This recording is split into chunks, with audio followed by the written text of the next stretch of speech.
ये आज बना रहे हैं हम खरबूजे की चाट।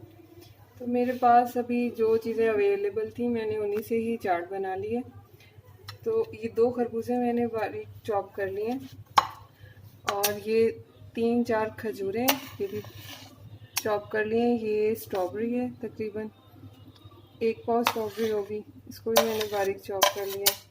ये 3-4 बादाम हैं और ये 1 चम्मच किशमिश है। इनको अच्छी तरह मिक्स कर लेंगे। इसमें मैं थोड़ी सी चीनी डालूंगी।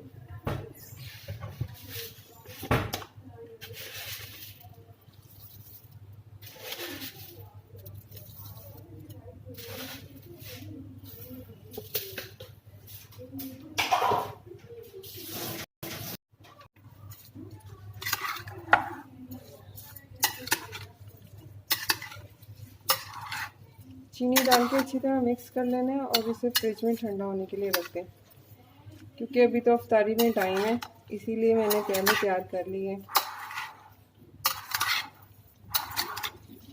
और जो भी आपके पास सीजनल फ्रूट्स हों वो आप इसमें ऐड कर सकते हैं। बस ये यमी सी चाट तैयार है।